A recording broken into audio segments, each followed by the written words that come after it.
La nouvelle est tombée, officielle, implacable, et ce n'est absolument pas un poisson d'avril. L'équipe de France de football a repris les commandes du classement FIFA. Les hommes de Didier Deschamps sont de retour sur le toit du monde sur le plan mathématique. Comment s'est opéré ce basculement au sommet de la hiérarchie mondiale?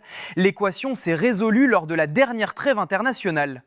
Pendant que la France livrait 2 prestations de très haut vol en s'offrant le scalp de 2 géants d'Amérique du Sud, le Brésil et la Colombie, l'Espagne, jusqu'alors tenante du trône, a concédé un match nul inattendu face à l'Égypte.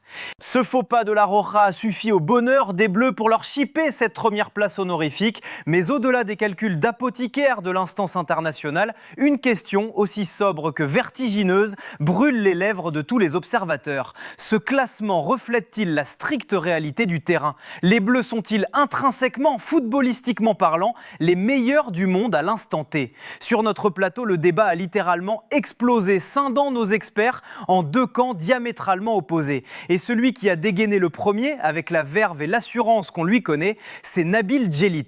Pour lui, le débat n'a même pas lieu d'être. Il exhorte d'ailleurs le public et les suiveurs français à se soigner de cette fameuse fausse modestie maladive qui nous empêche souvent de savourer notre propre domination.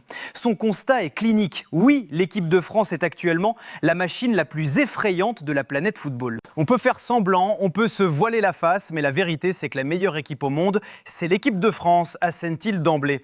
L'argumentaire de Djellit ne repose pas sur l'illusion qu'une équipe est invincible. Le football reste le football, avec ses aléas, ses matchs couperets et ses cruelles séances de tir au but. Il le précise d'ailleurs très justement, être la meilleure équipe aujourd'hui ne garantit en rien de soulever la Coupe du Monde à la fin du tournoi. Mais si l'on photographie le paysage du football mondial aujourd'hui, aucun effectif n'arrive à la cheville du réservoir tricolore.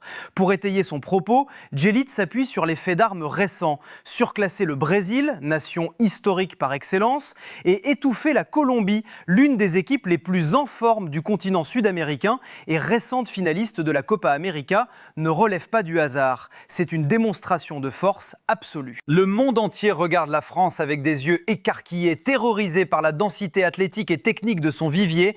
Personne, absolument aucune nation au monde ne souhaite tirer le nom de la France lors d'un tirage au sort. Mais si cet enthousiasme débordant semble partagé par une partie du public, il se heurte de plein fouet au regard beaucoup plus sceptique et mesuré de Dominique Sévrac, qui dénonce une vision bien trop franco-française de la situation.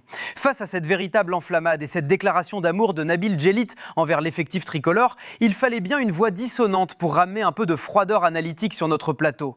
Ce rôle de pragmatique a été endossé avec brio par Dominique Sévrac. Pour notre expert, s'extasier de la sorte et couronner la France de manière unanime relève d'un regard dangereusement ethnocentré. En d'autres termes, nous aurions la fâcheuse tendance à regarder notre propre nombril à travers un prisme très chauvin en nous laissant aveugler par la forme de l'instant après une séquence de 2 superbes matchs amicaux.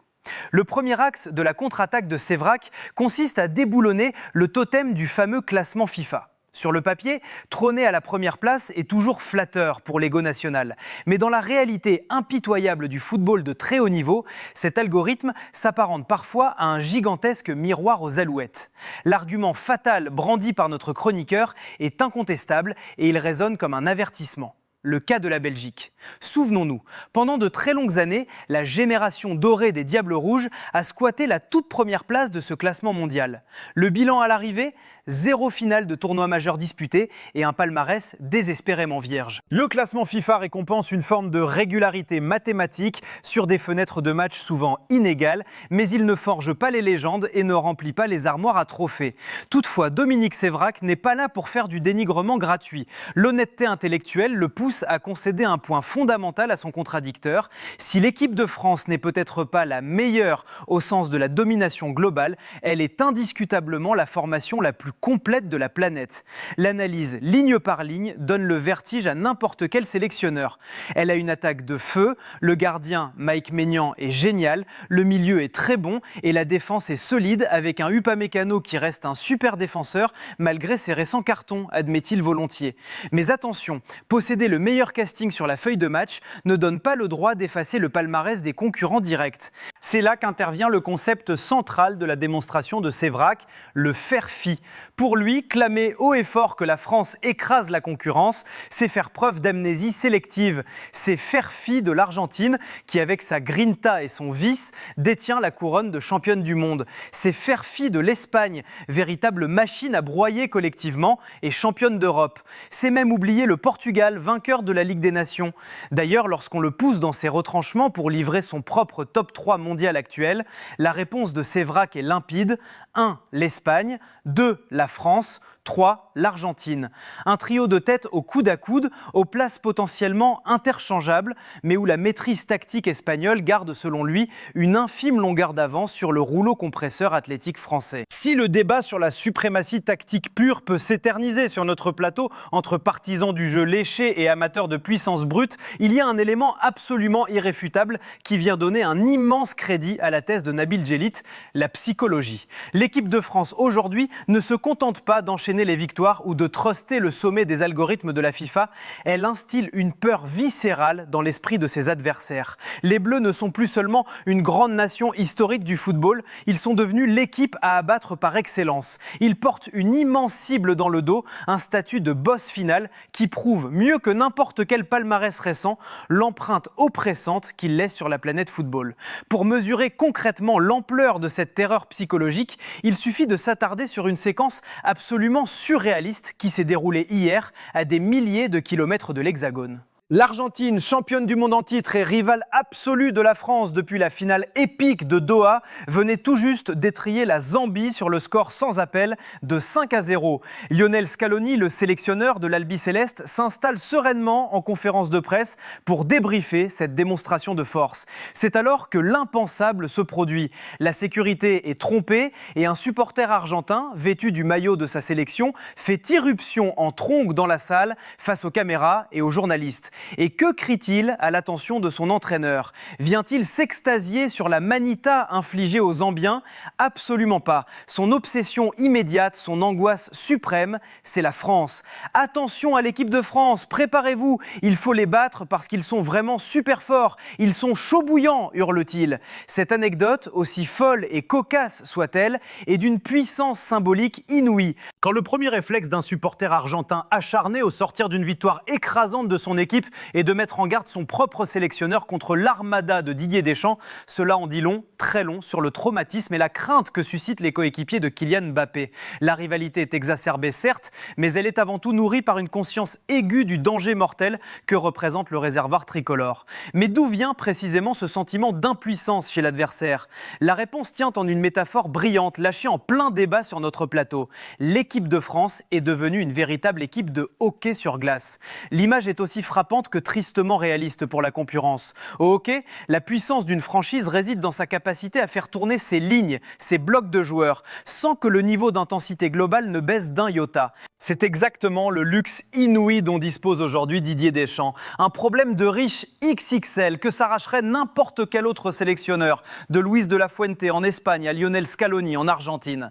La France possède un 11 titulaire terrifiant, mais le véritable cauchemar pour l'adversaire commence souvent à la 60e minute. Lorsque les titulaires adverses accusent le coup physiquement, Deschamps regarde son banc et fait entrer 5 nouveaux joueurs frais. Et cette deuxième ligne, qui serait titulaire indiscutable dans 95% des autres sélections mondiales, entre sur la pelouse avec la même qualité technique et une puissance athlétique dévastatrice. Contrairement à l'Espagne qui s'appuie énormément sur son collectif et quelques joyaux comme Lamine Yamal, la France aligne exclusivement des cadres titulaires dans les plus grands clubs européens, même sur son banc. Vous pensez avoir survécu à la tempête? Une seconde vague de classe mondiale vient immédiatement vous noyer. C'est cette profondeur de banc vertigineuse qui écrase psychologiquement la concurrence. Si l'armada offensive et la vertigineuse profondeur de banc des Bleus effraient la planète entière, il y a toujours un irréductible pour venir jeter un énorme pavé dans la mare. Sur notre plateau, à travers l'intervention rapportée de l'ancien sélectionneur Raymond Domenech, c'est la douche froide. Pour lui, s'enflammer sur cette première place au classement classement FIFA après la dernière trêve internationale relève presque de la supercherie intellectuelle. Son analyse est d'une sévérité absolue et vise directement le niveau réel des adversaires sud-américains que la France vient d'affronter. Avec le sens de la provocation qu'on lui connaît, Domenech n'hésite pas à qualifier le Brésil actuel d'équipe en bois, rappelant que la Seleção pointe à une inquiétante 5e place dans ses éliminatoires et n'est que l'ombre de son glorieux passé. Quant à la Colombie, il la dépeint comme une formation d'une pauvreté tactique affligeante, incapable de proposer le moindre jeu, se contentant de balancer de longs ballons désespérés en profondeur, 3 jours seulement après avoir chuté face à la Croatie. En résumé, pour les sceptiques de ce camp, la France n'a pas prouvé son statut de numéro 1 mondial par son excellence, elle a simplement profité de la faiblesse criante de sparring partner au rabais. Mais halte là, sur le plateau de Can Inside, on ne peut décemment pas laisser passer une telle dévaluation sans monter au créneau. Rabaisser ainsi des nations historiques relève de la mauvaise foi. N'oublions surtout pas que cette même Colombie a récemment atteint la grande finale de la Copa América. S'ils ont paru si inoffensifs face aux hommes de Didier Deschamps, n'est-ce pas tout simplement parce que l'intensité tricolore les a broyés. Lors des matchs amicaux internationaux, il y a un prestige à défendre, une féroce rivalité intercontinentale. Réduire ses performances majuscules à des victoires face à des équipes en bois, c'est refuser d'admettre la force de frappe étouffante des Bleus. C'est précisément ici qu'intervient l'analyse lumineuse de Clément qui vient clôturer ce volet tactique. À la question fatidique « La France est-elle la meilleure ?», il répond « Oui, mais en apportant une nuance fondamentale. Il y a différentes manières de dominer le football. L'Espagne est incontestablement la reine de la stabilité. Forte d'une impressionnante série d'invincibilité de 2 ans, la Roja déroule un jeu de position ultra léché, homogène et maîtrisé. Mais l'équipe de France, de son côté, possède une arme de destruction massive unique au monde, son imprévisibilité absolue. C'est la grande métamorphose de Didier Deschamps. Le sélectionneur a décidé de briser le carcan rigide pour laisser le champ libre à ses attaquants. Allez-y, permutez, faites-vous plaisir, jouez à l'instinct. Tel semble être le nouveau mantra. Pour un analyste vidéo ou un entraîneur adverse, c'est un cauchemar absolu. Comment préparer un plan anti-France quand l'équipe est devenue totalement illisible? Vont-ils resserrer les lignes et jouer le contre-assassin? Vont-ils se projeter frénétiquement vers l'avant avec 6 joueurs offensifs? Cette liberté totale, couplée à un vivier individuel stratosphérique, rend les Bleus littéralement ingérables sur le rectangle vert. Pour clore ce débat enflammé avec une objectivité implacable, il faut dépasser la simple forme du moment et regarder dans le rétroviseur récent. Pourquoi la France truste-t-elle le sommet de ce classement FIFA? La réponse ne se trouve pas uniquement dans 2 victoires en matchs amicaux, elle réside dans une constance absolument effarante au plus haut niveau. Posez-vous cette question vertigineuse. Quelle autre nation au monde peut se targuer d'avoir été finaliste de l'Euro en 2016, championne du monde en 2018 et à nouveau finaliste de la Coupe du Monde en 2022? La réponse est simple. Aucune. Cette longévité dans l'excellence est la véritable marque des grands empires. Et c'est là que le bas blesse pour certains de ses concurrents directs. L'Argentine, par exemple, bénéficie d'une place dorée au classement. Mais comme le soulignent nos chroniqueurs avec malice, l'Albi-Céleste a pris la fâcheuse habitude d'organiser des matchs amicaux contre des nations de seconde, voire de 3e zone. L'objectif, engranger facilement des points FIFA pour rester au sommet de l'algorithme sans véritablement se mettre en danger face aux cadors européens. Mais le véritable match, l'ultime opposition de style qui fascine notre plateau, c'est ce duel à distance entre la France et l'Espagne. Si l'on doit désigner l'équipe ultime, cela se joue dans un mouchoir de poche à 1 mm près entre ces 2 monstres sacrés. Pourtant, il y a une différence fondamentale dans l'ADN de ces 2 formations. L'Espagne de Luis de la Fuente est magnifique à voir jouer, c'est vrai. C'est le triomphe du système, du jeu de passe et de l'intelligence collective. Mais sortez Lamine Yamal ou Pedri de l'équation et comptez les superstars planétaires qui évolue en club, il y en a très peu. De plus, son bloc défensif est souvent pointé du doigt pour sa fragilité, défendant parfois à la barcelonaise en laissant d'immenses espaces dans son dos. A l'inverse, l'équipe de France est une armée de mercenaires de luxe. Le réservoir tricolore n'est composé que de joueurs cadres, de titulaires indiscutables qui portent les plus grands clubs européens sur leurs épaules, Real Madrid, Bayern Munich, Arsenal, Milan AC. Et défensivement, c'est une muraille de béton armé. Quand vous alignez une colonne vertébrale composée de Mike Maignan dans les buts, de l'intraitable William Saliba ou Dayo Upamecano en charnière, protégé par un N'Golo Kanté inépuisable au milieu, vous dégoûtez n'importe quel quelle attaque au monde. L'Espagne a le plus beau logiciel, mais la France possède le meilleur matériel informatique de la planète. L'équipe de France est terrifiante parce qu'elle n'a même pas besoin de bien jouer pour vous broyer.